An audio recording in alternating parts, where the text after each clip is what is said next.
Hello students, welcome to the study coach online class. आपका ये next lecture है fundamental theorem of arithmetic पर। तो स्टूडेंट शुरू करते हैं। क्या होती है फंडामेंटल थ्योरम ऑफ अरिथमेटिक? जैसा कि मैंने यहाँ डेफिनेशन लिख रखा है, आप देख सकते हैं। Every composite number can be express as a product of prime and factorisation is unique apart from the order in which the prime factors occur. तो पूरी डेफिनेशन पे नहीं जाना है, मैं सिंपली आपको बताता हूं कि फंडामेंटल थ्योरम ऑफ अरिथमेटिक होता क्या है। दुनिया का कोई सा भी नंबर होता है तो उसको फैक्टराइज किया जाता है। क्या किया जा सकता है? उसे प्राइम नंबर के फॉर्म में फैक्टराइज किया जा सकता है। दुनिया का कोई भी कंपोजिट नंबर, दुनिया का every composite number can be express as a product of primes. आप कोई सा भी नंबर उठा लीजिए, उस नंबर को product of a prime factorisation में कन्वर्ट किया जा सकता है। फॉर एग्जांपल मैं ले लेता हूं फर्स्ट 140,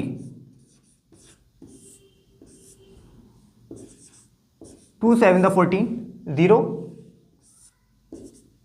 2 3 6, 2 5 10, लास्ट में 5 आ रहा है, 5 7 35 and 7 1 7।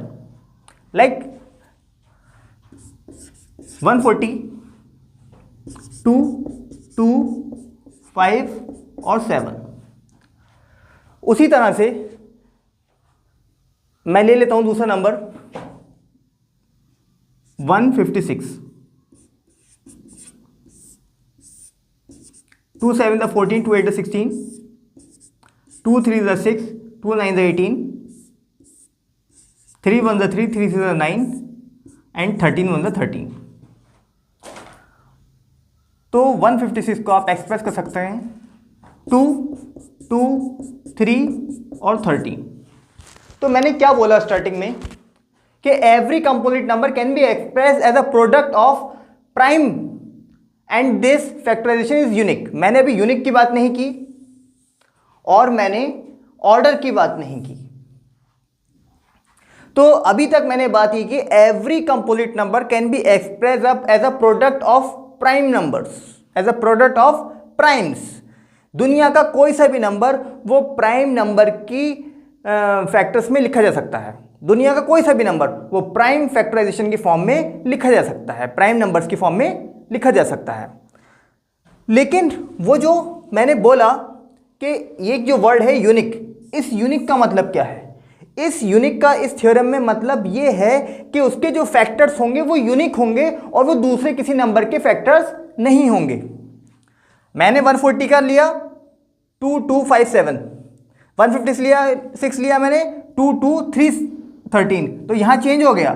तो कहने का मतलब ये है कि अगर मैं कोई सा भी कंपोजिट नंबर उठाऊं तो उसके डिफरेंट फैक्टर्स होंगे, डिफरेंट प्राइम फैक्टर्स होंगे उसके। ठीक है, यहां तक बात क्लियर है? ठीक है। तो यूनिक में यह बात आती है कि जो फैक्टर्स होंगे उसके वो डिफरेंट होंगे, जो फैक्टराइजेशन होगा उसका वो डिफरेंट होगा। ये यूनिक में बात आती है। अब अपार्ट फ्रॉम ऑर्डर्स, इसका मतलब क्या है कि ऑर्डर उनका चेंज हो सकता है फ्रेंड, उनका ऑर्डर चेंज हो सकता है बट उनकी यूनिकनेस चेंज नहीं होगी, लेकिन वो नंबर सेम रहेंगे। जो प्राइम नंबर्स होंगे वो तो सेम रहेंगे बट उनका ऑर्डर चेंज हो सकता है। फॉर एग्जांपल मैं यहाँ 2 2 लिख दिया, मैं 7 पहले लिख दिया, 5 बाद में लिख दिया, ऑर्डर चेंज हो सकता है। मैं यहाँ 2 2 लिखा, मैंने 13 पहले लिख दिया, 3 बाद में लिख दिया, कोई बात नहीं, या फिर 2 मैंने बाद में लिख दिया, तो इसमें कोई नहीं है, ऑर्डर उसका चेंज हो सकता है बट उसका जो प्राइम नंबर्स हैं, प्राइम फैक्टर्स हैं, वो उसके यूनिक रहेंगे। क्लियर है बात? तो every composite number can be express as a product of primes numbers. दुनिया का कोई सा भी कंपोजिट नंबर को किसके फॉर्म में कन्वर्ट किया जा सकता है, किसकी फॉर्म में लिखा जा सकता है? प्रोडक्ट ऑफ प्राइम नंबर्स की फॉर्म में। और वो जो प्रोडक्ट होगा उसका प्राइम नंबर्स का वो यूनिक होगा, वो और भी किसी नंबर का ऐसा नहीं होगा जैसा किसी एक नंबर का होगा। तो पहली बात, दुनिया का कोई सा भी नंबर प्राइम नंबर की फॉर्म में लिखा जा सकता है लेकिन उसका प्रोडक्ट जो होगा वो यूनिक होगा। और अपार्ट फ्रॉम द ऑर्डर का मीनिंग ये है कि उसका ऑर्डर तो चेंज हो सकता है फ्रेंड, लेकिन उसके नंबर प्राइम नंबर जो हैं वो उसके चेंज नहीं हो सकते। This is called fundamental theorem of arithmetic. Understood? Next theorem discuss करते हैं।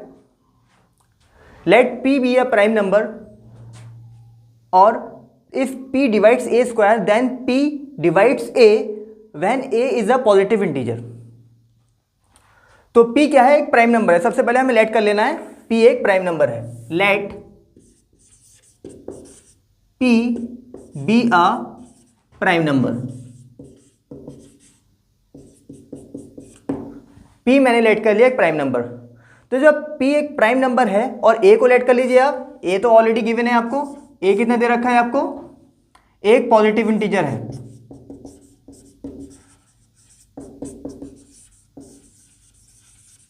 लेकिन वो इंटीजर कैसा होगा? वो कंपोजिट होगा। वो इंटीजर कैसा होगा? कंपोजिट होगा। क्योंकि स्टूडेंट अगर ये कंपोजिट होगा तो ही आप इसके फैक्टर्स निकाल सकते हैं, अदरवाइज इसके ओनली 2 फैक्टर्स होंगे। जब हमने माना a कोई पॉजिटिव इंटीजर है और तो उसके कोई प्राइम फैक्टर्स होंगे। अगर a कोई कंपोजिट इंटीजर है, a कोई पॉजिटिव इंटीजर है और a कोई कंपोजिट नंबर है तो उसके कुछ प्राइम फैक्टर्स होंगे। तो a के क्या प्राइम फैक्टर्स होंगे? जैसा कि हमें दे रखा है कि a square if p divides a square, ये हमें गिवन है। तो मैं अगर यहाँ से a निकालता हूँ, a के प्राइम नंबर निकालूंगा, a के प्राइम नंबर क्या होंगे? फैक्टर्स कितने होंगे a के? p1 p2 p3 and up to pn। Right? दोबारा से बताता हूँ स्टूडेंट, मैं आपको ये बोल रहा है let p be a prime number if p divides a square. के p कोई प्राइम नंबर है और p डिवाइड्स करता है a स्क्वायर को। समझ रहे हैं ना बात? यहां तक ध्यान दें, p डिवाइड्स करता है a स्क्वायर, ये बात गिवन है आपको, इतनी बात आपको गिवन है स्टूडेंट। आगे चलें, देन p डिवाइड्स a, तो उसके बाद हमें प्रूफ जो करना है, ये सेक्शन हमें प्रूफ करना है। ये प्रूफ करना है हमें कि फिर p जो है वो a को डिवाइड करेगा। समझ गए बात आपने? तो जब मैंने लेट किया p be a prime number और a जो हमारा पॉजिटिव इंटीजर दे रखा है और वो कैसा होगा? कंपोजिट होगा, क्योंकि उसके फैक्टर्स मोर देन 2 या फिर 2 हो सकते हैं। तो हमारे क्या होगा? a हमारा क्या है? एक पॉजिटिव इंटीजर है जो कंपोजिट है। p1 p2 p3 इसके मैनी फैक्टर्स होंगे। राइट? अगर मैं इसका स्क्वायर करता हूं as we given p divides a square, अगर मैं इसका स्क्वायर करता हूं स्टूडेंट्स तो क्या हो जाएगा? p1 p2 p3 p4 up to pn का स्क्वायर। राइट? अब अगर मैं लिखता हूं उसे p1 p2 up to pn, अगर मैं इसे लिख सकता हूं 2 टाइम, और p1 p2 up to pn। Square का मतलब क्या है? सेम नंबर की 2 टाइम मल्टीप्लाई। तो इस सेम नंबर को मैंने, जो प्राइम फैक्टर्स हैं उनको मैंने 2 टाइम्स लिख लिया है यहां पर। राइट? अब चलते हैं जरा, मैं आपको कुछ नंबर्स के अकॉर्डिंग समझाता हूं कि ये चल क्या रहा है। मान लीजिए वो कह रहे हैं कि अगर p डिवाइड करता है a स्क्वायर को। अब मैंने मान लिया a कोई परफेक्ट स्क्वायर है, मान लीजिए 36 है। राइट? a कोई परफेक्ट स्क्वायर है 36। अगर a का मैं अंडर रूट निकालता हूं 36 का, इस इंटीजर्स का, a जो है हमारा एक पॉजिटिव इंटीजर है, मैंने अपने पॉजिटिव इंटीजर 36 मान लिया। तो एक पॉजिटिव इंटीजर जिसका परफेक्ट स्क्वायर मैंने मान लिया 36। अब इसका मैं रूट निकालता हूं तो रूट कितना आ रहा है? 6। अब इसके अगर मैं फैक्टर्स करता हूं तो कितना हो गया? 6 इंटू 6, और ये 6 सेम वैल्यू जैसी है। और मैं अगर इसे लिखता हूं तो कैसे लिखूंगा? 2 इंटू 3। और मैं अगर इसे लिखता हूं तो कैसे लिखूंगा? 2 इंटू 3 और 2 इंटू 3 इंटू 2 इंटू 3। राइट? तो ये मुझे मिल गया p1, ये मुझे मिल गया p2, ये मुझे मिला p1 और ये मुझे मिला p2। सेम वैल्यूज मुझे यहाँ पे ये p1 मिला, ये p2 मिला। इतनी बात क्लियर है स्टूडेंट? तो कहने वाली बात ये है, अगर if p divides a square तो p उसका कोई ना कोई क्या होगा? प्राइम फैक्टर होगा a स्क्वायर का। सेम वैल्यूज हम जब यहां देखते हैं a स्क्वायर कोई मैंने एक परफेक्ट स्क्वायर उठाया 36, तो 36 को मैंने जब स्प्लिट किया 6 इंटू 6 तो 2 इंटू 3 2 इंटू 3, यानी कि एक सेम नंबर वो 2 जगह रिपीट हो रहा है। बट उसके प्राइम फैक्टर से चेंज नहीं हो रहे ना स्टूडेंट। जो मैंने यूनिकनेस की बात बताई थी उसको कि कोई भी कंपोजिट नंबर है वो product of the prime numbers के फॉर्म में लिखा जा सकता है यूनिकली। तो यूनिकली फॉर्म यहां पे यूज होती है। ये देखिए आप 2 × 3 कॉमन इन बोथ, यहां देख लीजिए आप, इसको 2 बार रिपीट करा गया लेकिन प्राइम नंबर्स उसके चेंज नहीं हो सकते, उसके प्राइम फैक्टर्स उसके चेंज नहीं हो सकते। तो आप देख लीजिए यहां पर अगर मैं लिखता हूं 2 की 2 से मल्टीप्लाई 2 स्क्वायर, 3 की 3 से मल्टीप्लाई 3 स्क्वायर, तो सेम एज इट इज वो यहां फॉलो होगा P1 square into P2 square up to Pn square. Right, समझ में आ गई बात? आपकी बात क्लियर है इतनी? ठीक है, तो हमें क्या गिवन था, अब हम स्टार्टिंग में चलते हैं, दोबारा स्टार्टिंग में चलते हैं। If P divides A square, P अगर A स्क्वायर को डिवाइड कर रहा है तो P उसका कोई ना कोई प्राइम नंबर होगा, प्राइम फैक्टर होगा A स्क्वायर का। ठीक है, तो वो P जो होगा वो कहां से होगा? वो P जो होगा इन P1 P2 और Pn, और इस P1 P2 Pn में से कोई ना कोई होगा। ठीक है, अब उसको बार बार जब रिपीट करा गया है, सेम एज इट इज ये प्राइम फैक्टर्स हैं जो कि यूनिक हैं, बस उनको रिपीट करा गया है। जैसे 6 और 6 रिपीट करे गए थे, 6 को रिपीट करा गया था 2 time, same as it is यहां पर इस सेक्शन को रिपीट करा गया है।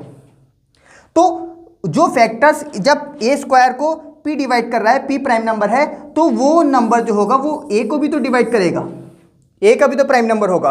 तो इसलिए we can say by the fundamental theorem of arithmetic using the uniqueness of the theorem that A divides P divides A also, that means P divides A,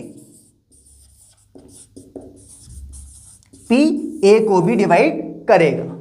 ठीक है, तो ये थ्योरम आपकी कंप्लीट हो जाती है और यही हमारी फंडामेंटल थ्योरम ऑफ अरिथमेटिक है। ठीक है, sorry, fundamental theorem of arithmetic नहीं, ये जो थ्योरम है हमारी, let the P be a prime number if P divides A square then P divides A, और वह ना A is a positive integer.